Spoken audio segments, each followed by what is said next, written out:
Olá, amados, graça e paz do nosso glorioso Senhor Jesus Cristo. E novamente é uma grande satisfação estar aqui com vocês.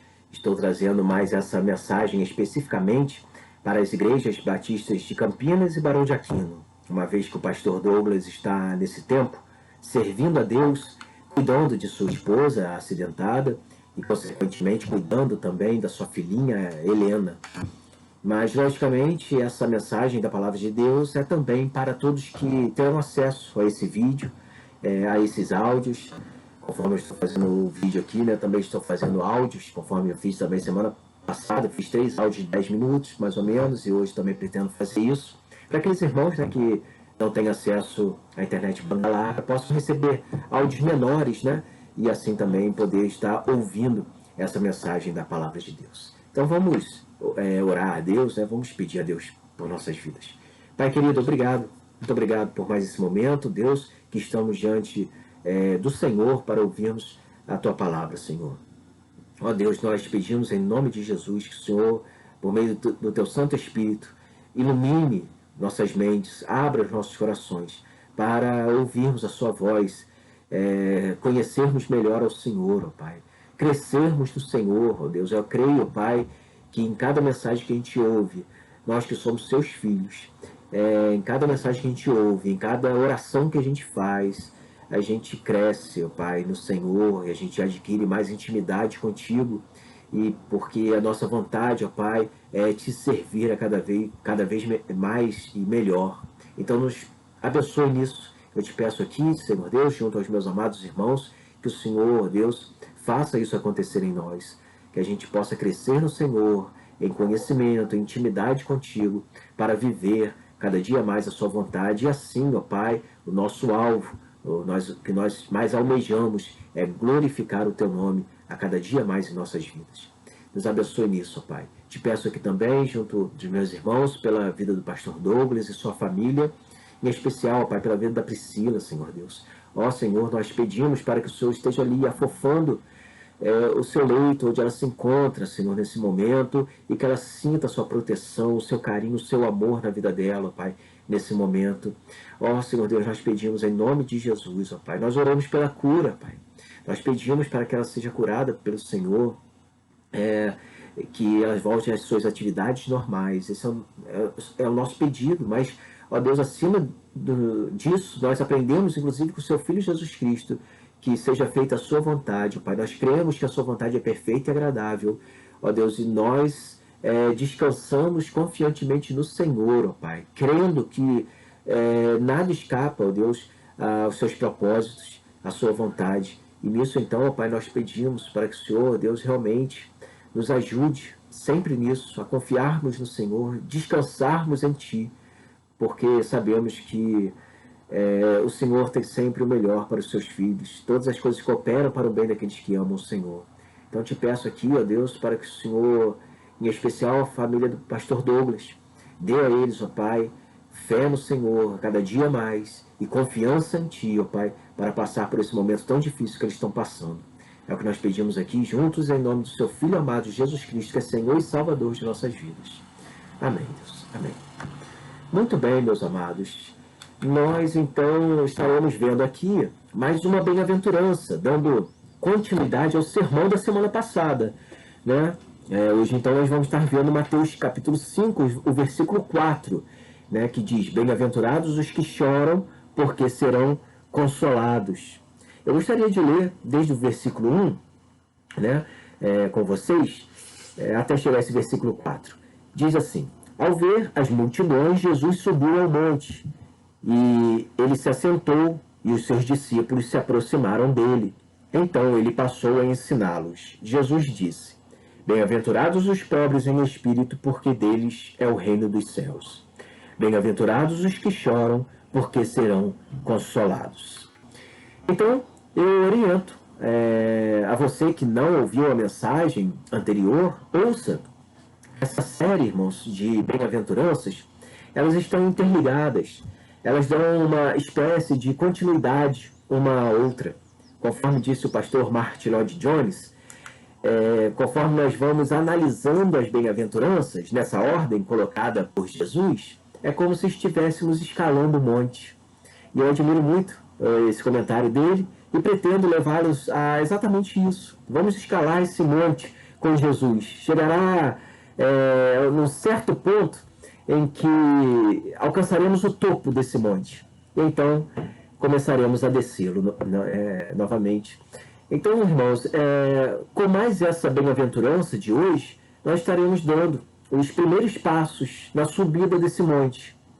E em uma brevíssima recapitulação do que vimos na semana passada, no sermão passado, nós vimos a necessidade da pessoa se esvaziar, para então ela ser preenchida.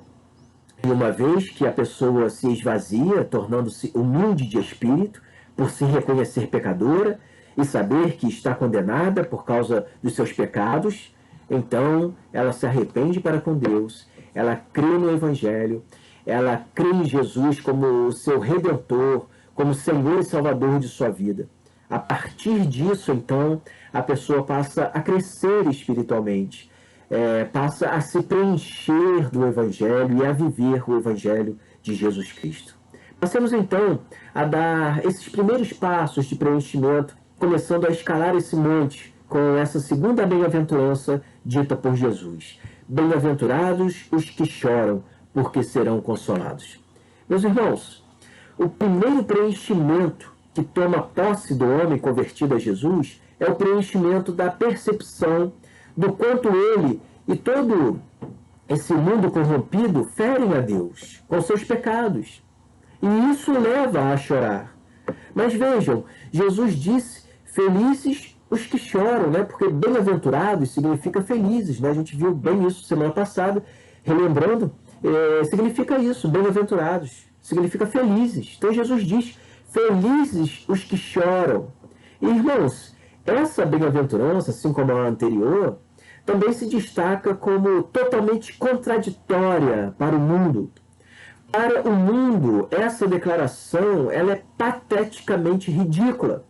A filosofia do mundo propõe que esqueçamos nossas dificuldades. O mundo propõe que vivemos e viremos as costas para os problemas do mundo e façamos de tudo para não enfrentarmos nossas crises, as nossas maldades. Mas a grande verdade é que o mundo ele vive numa fuga para buscar a felicidade. Ou seja, ele foge da realidade em busca da felicidade. Em contrapartida, Jesus vem aqui e afirma para nós que felizes são os que choram, exatamente porque felizes são os que encaram a realidade desse mundo e dessa vida. Então, o choro que Jesus diz aqui é um choro espiritual, que somente o crente passa. Então, a saber o que significa este chorar. Analisemos primeiro, irmãos, pela sua forma negativa. Este chorar não significa, não diz respeito, por exemplo, a um chorar com o sentimento de perda de um ente querido, um chorar por enfermidades, ou por qualquer outro tipo de aflições físicas. Inclusive, é importante deixarmos claro aqui que nenhuma das bem-aventuranças são trazidas por Jesus como algo que se encaixa com a vida natural desse mundo. Porque, na verdade, todas as pessoas, sendo crentes ou não, elas choram. Choram por conta de enfermidades, por mortes, por conta de desempregos, violências, todos os tipos de tribulações dessa vida. Todos choram por essas tribulações. Contudo, essa bem-aventurança não fala desse tipo de lamento natural que todas as pessoas têm. Muito pelo contrário. Essa bem-aventurança trazida aqui por Jesus, assim como todas as demais, refere-se a uma condição espiritual, a uma qualidade espiritual. Sendo assim, Jesus está elogiando aqui os que choram em seu espírito. Esses são felizes. Esses felizes os que choram está totalmente ligado, irmãos, está amarrado com o versículo anterior. É a sequência do versículo anterior. Felizes os humildes de espírito. Por quê? Porque o humilde de espírito é aquele que reconhece que é pecador. Então, ele chora. Chora porque sabe o quanto o seu pecado fere diretamente a Deus, mancha diretamente a glória de Deus. E ele chora porque, então, ele peca contra Deus. Mas ele chora também pelo pecado dos outros, porque ele vê os outros também manchando a imagem de Deus. E o cristão, irmãos, de forma alguma, ele é insensível aos pecados do mundo. Vamos então, irmãos, meditar nessas duas condições, né, que levam o crente a chorar. O crente chora por conta dos seus próprios pecados e pelos pecados alheios.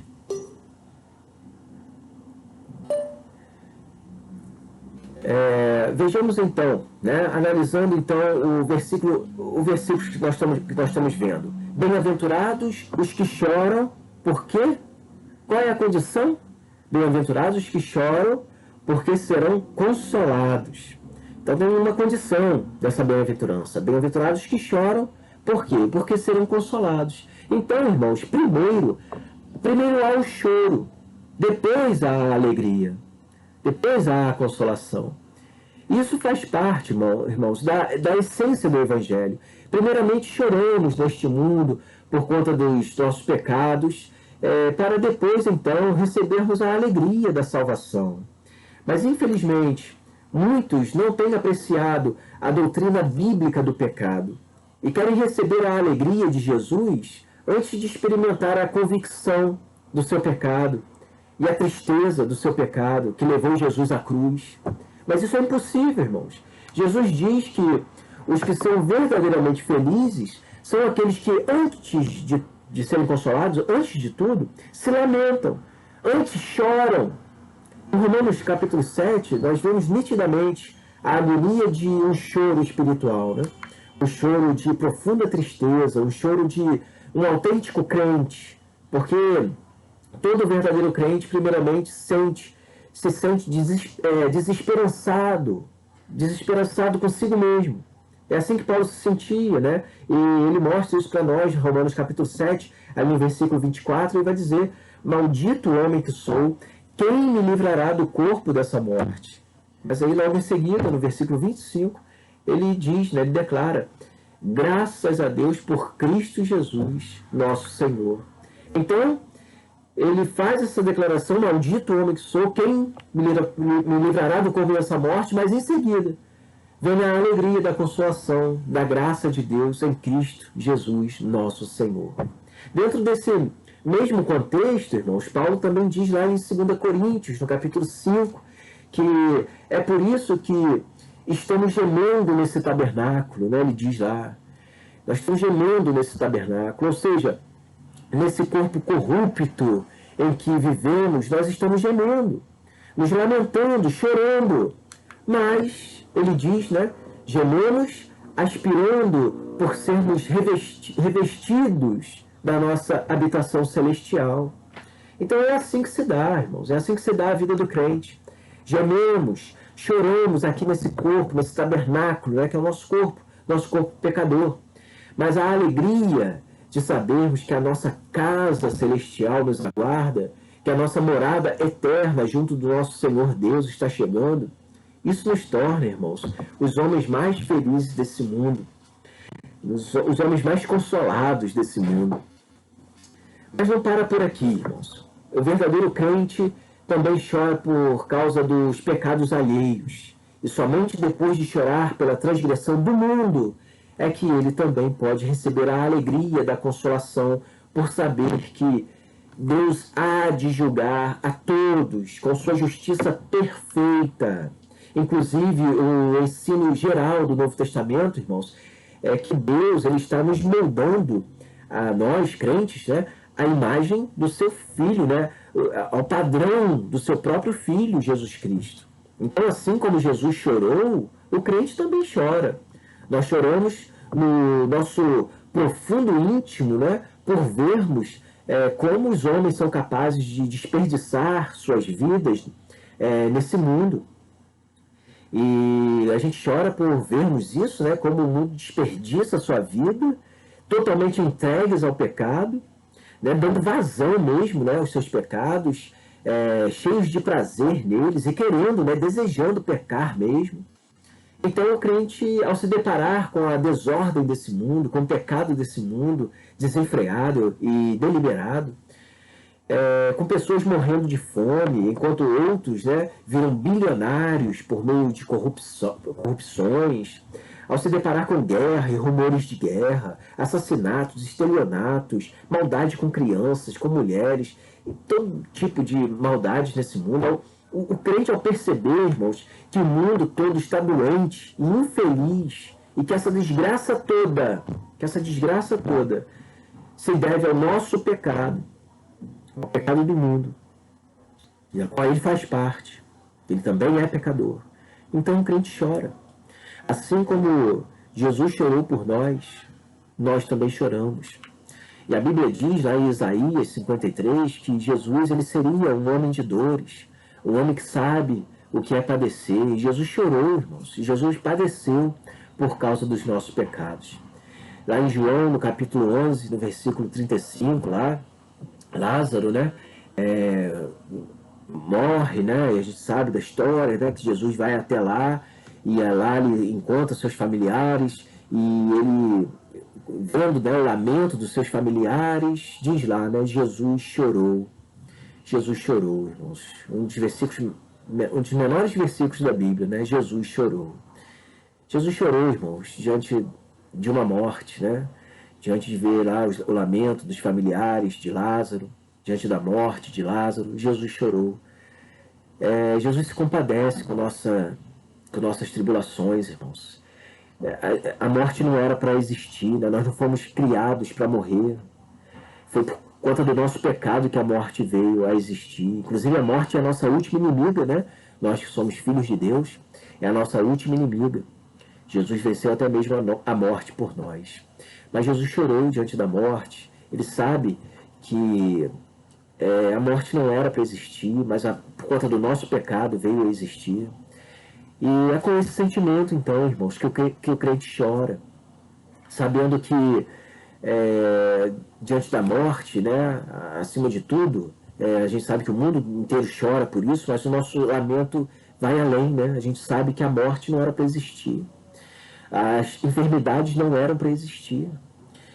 As tribulações, as aflições dessa vida, as maldades desse mundo não eram para existir. Mas por conta do pecado que entrou no homem, maldita passou a ser todo esse mundo, toda essa terra, por causa do nosso pecado. Então a gente chora. Então é isso que significa chorar na perspectiva bíblica. Em contrapartida, é porque choramos por causa da pecaminosidade do mundo, que nós também, irmãos, podemos ter o mesmo sentimento de justiça que Jesus teve quando falou, por exemplo, lá de Jerusalém. Em Lucas, no capítulo 19 de Lucas, eu gostaria de ler com vocês aqui. Vejam só, né, que interessante esse versículo. Lucas 19, os versículos 41 ao 44 diz assim: Quando Jesus ia chegando a Jerusalém, vendo a cidade, chorou por ela, dizendo: Ah, se você soubesse, ainda hoje o que é preciso para conseguir a paz, mas isso está agora oculto aos seus olhos. Pois virão dias em que os seus inimigos cercarão você de trincheiras e apertarão o cerco por todos os lados. E vão arrasar você e matar todos os seus moradores. Não deixarão pedra sobre pedra. Por quê? Por quê, né? Porque Jerusalém sofrerá isso aqui, Jesus está dizendo. Porque Deus fará justiça, né? Jesus continua: Você não reconheceu o tempo em que Deus veio visitá-la.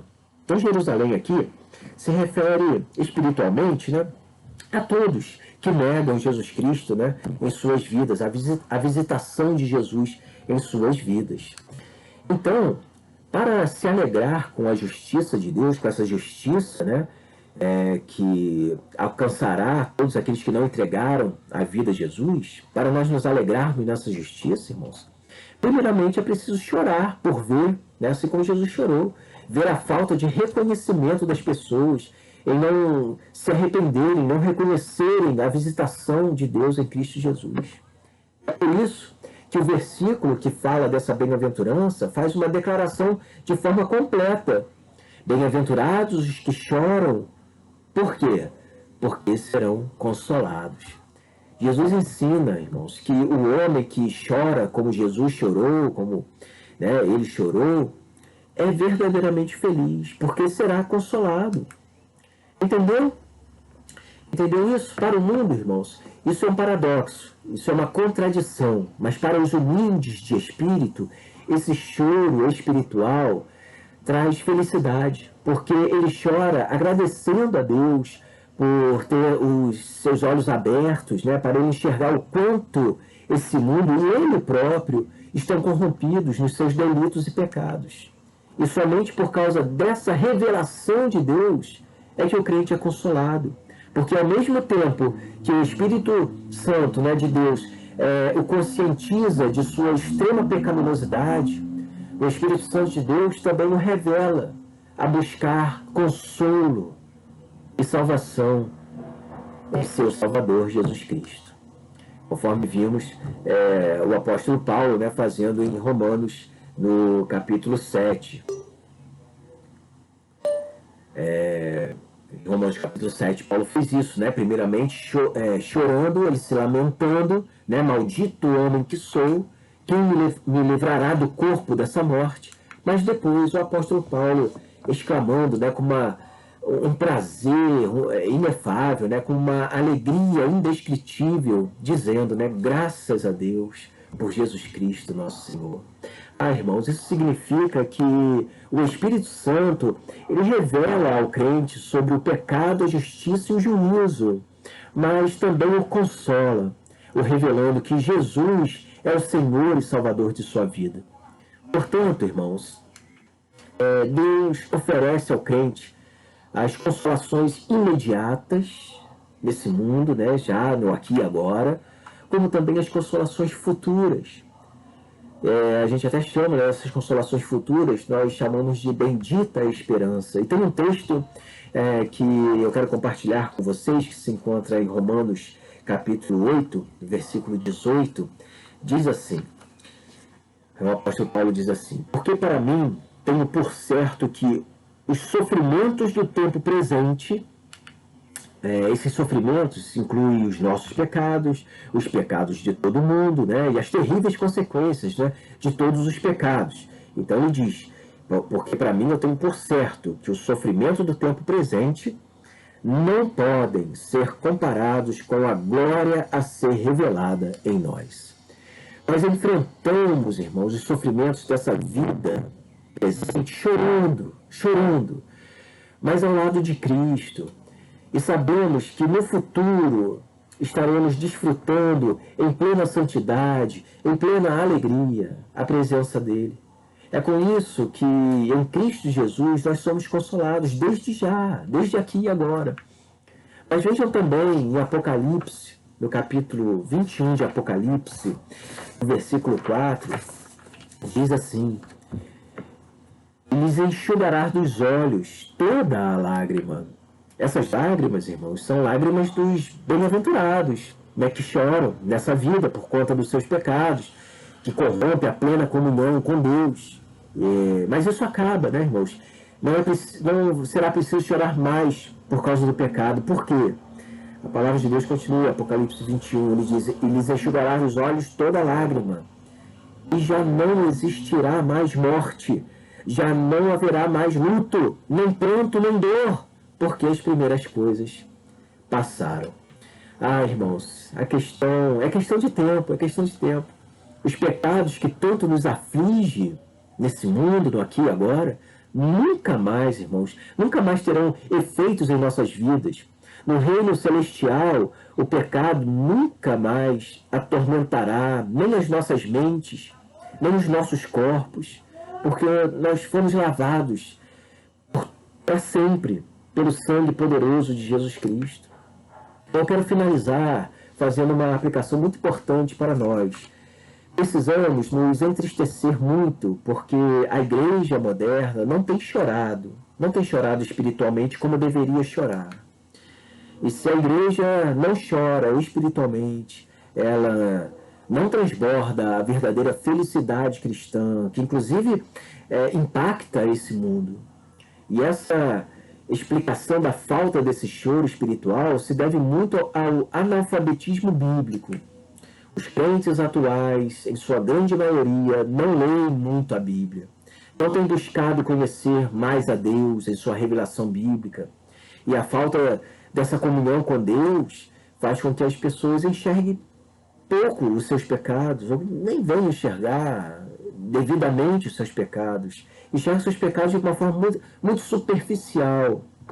E por isso também nunca se colocam, né? Nunca se colocam diante de Deus, né? Colocando seus pecados diante de Deus, se lamentando, chorando e clamando a Deus por socorro. Então, essa é a primeira situação que precisa ser precisa ser revertida na vida do crente. Não revestida, né? Mas revertida na vida do crente. Quando ele passar a buscar mais a Deus e sua palavra em oração, irmão, certamente essa falta de percepção do pecado vai ser revertida. Certamente ele passará a ter mais convicção do seu pecado e irá chorar mais pelos seus pecados. E também certamente estará mais sensível ao pecado também do mundo. Irmãos, é impossível que não fiquemos como crentes em Cristo, indignados, né, com tanta violência nesse mundo. É impossível que não choremos por conta de vermos tantos criminosos impunes nesse mundo, sem cumprir pena. É impossível que não denunciemos as nossas próprias maldades e as maldades do mundo, alertando os homens para tomarem cuidado e não cometerem essas maldades. Então eu finalizo com a seguinte exortação. A nossa tendência é ficarmos indiferentes mesmo para com os nossos pecados, para com os pecados desse mundo. Mas para que isso não aconteça, busquemos mais intimidade com Deus na sua palavra e na oração. E minha oração nesse momento, por mim e por você, é para que sejamos encontrados por Jesus como bem-aventurados, por chorarmos. Porque somente se chorarmos, irmãos, o verdadeiro choro espiritual, é que seremos consolados pelo nosso Senhor, Deus e Pai. Não seremos consolados se não chorarmos. E como eu disse, não é um choro qualquer. É um choro que o mundo chora, é um choro espiritual, que somente os filhos de Deus choram. É um choro por ver o seu pecado ferindo a Deus, magoando o coração de Deus. Ver o pecado do mundo, o mundo corrompido, manchando a criação de Deus. É por isso que nós choramos. E para termos mais noção desse terrível pecado, de toda essa maldade que nós fazemos contra Deus e o mundo faz contra Deus, para termos essa noção, nós precisamos nos atentar mais para a palavra de Deus. Ore mais a Bíblia, leia mais a Bíblia, leia mais a Bíblia e ore mais a Deus. Leia e ore. Você crescerá espiritualmente dessa forma. Certamente também, né, ouça mais a pregação da palavra de Deus, a pregação de Jesus Cristo, né? Porque, inclusive, a fé vem pela pregação, e a pregação da palavra de Cristo. Então, a gente sabe o quanto isso é importante também. Ouça as mensagens de Deus, né? Ouça a palavra de Deus, medite nela, leia a palavra de Deus e ore, para que você, então, seja movido pelo próprio Deus a chorar pelos seus pecados. Quanto tempo você não chora pelo seu pecado, pelo pecado do mundo? Há quanto tempo você não tem se lamentado? Não seja indiferente. Leia a Bíblia. Se preencha de Deus, porque assim você vai se preencher também da percepção do quanto você é maldoso, do quanto você é pecador, do quanto você fere a glória de Deus. E assim então você vai chorar pelos seus pecados. Você verá e enxergará melhor os pecados das pessoas, terá mais condições de alertá-la, né, dos seus pecados, chorará por conta disso e então assim você estará comovido, né? E chorando o choro espiritual, o choro correto que Jesus espera de nós, porque Ele quer nos dar as consolações. Nós receberemos as consolações de Deus, porque choramos o choro de Jesus Cristo, por ver a maldade desse mundo, a começar por nós, pela nossa própria maldade. Jesus não tinha essa maldade, logicamente não, Jesus nunca pecou, mas Ele chorou por você, por ver a sua maldade, por ver os seus pecados, por mim, por ver os meus pecados. Ele chorou, mas Ele se entregou por nós, por todos nós que cremos. E agora então, graças ao Senhor nosso Deus, graças a Deus, pelo nosso Senhor e Salvador Jesus Cristo, que se entregou por nós. E agora nós temos essa consolação, sabendo que ela é eterna. Estaremos eternamente ao lado de Deus, desfrutando dessa grande alegria, da paz de Deus, da alegria eterna. Vamos orar nesse momento, agradecer a Deus. Pai querido, obrigado por mais essa palavra que o Senhor nos deu. Eu te peço aqui junto aos meus irmãos, ó Pai, nos motive mais a orar ao Senhor, a buscar o Senhor em oração na sua palavra. Nos ajude mais a ouvir a sua palavra com atenção e praticá-la, Senhor Deus. É isso que nós desejamos. Nós queremos ser esses bem-aventurados, ó Deus, que ouvem a sua palavra, ó Deus, e assim conhece mais o quanto ele é pecador, e temos certeza, ó Deus, quanto mais reconhecermos os nossos pecados, mais te buscaremos, ó Pai, mais choraremos por nossos pecados, mas ao mesmo tempo mais te buscaremos, porque sabemos que há no Senhor as consolações, e somente no Senhor nós recebemos as consolações. Muito obrigado, Pai. Obrigado por nos fazermos felizes, ó Deus, por chorarmos o choro espiritual que o seu Filho Jesus Cristo chorou, e assim também recebermos as consolações do Senhor, e sabendo então que essas consolações são eternas, mais felicidades então há em nossos corações, por sabermos que estaremos vivendo ao seu lado de forma plena, desfrutando de todas as suas benesses, ó Pai, nesse céu maravilhoso e eterno que o Senhor preparou para nós ao teu lado. Muito obrigado. Eu agradeço aqui, ó Pai, junto aos meus amados irmãos, por mais essa meditação. Obrigado em nome de Jesus. Amém, Senhor. Amém. Muito obrigado, irmãos. Deus os abençoe e os guarde, hoje e para todo sempre. Amém.